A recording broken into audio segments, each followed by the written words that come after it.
One of the tools that you can utilize in your Schoology course is folders. And to add folders, you're going to go to Add Materials and Add Folder, and you can give it a name. And so I can, I've got a few selections here of what color my folder is going to be. I can put in a description here. You have your WYSIWYG right here, so if I wanted to make some changes, maybe I want to make this bold, I can do that. I can, if I had several things I wanted them to review, I could have a list here with some bullet points. I can have a numbered list as well. I can center my text if I wanted to do that. If I go to this box right here, the insert content, if I had an image that I wanted to add to this folder, I could.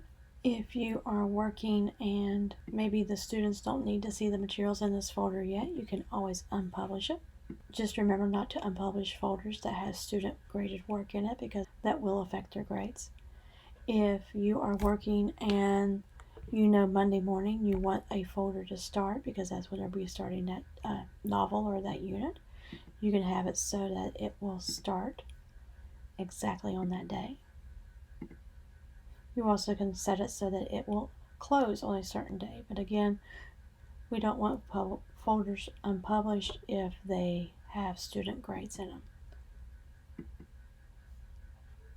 And once I tap on Create, you'll see that there is the folder. And then once I click this folder, I can then start adding the resources for the back to school information. I still have the ability, I can add another folder right here. And so I can put as many folders inside of folders that I can use. But putting your student work in folders helps alleviate the confusion and the searching through pages and pages of assignments and materials. It helps keep everything nice and condensed and helps keep a very nice organized Schoology course.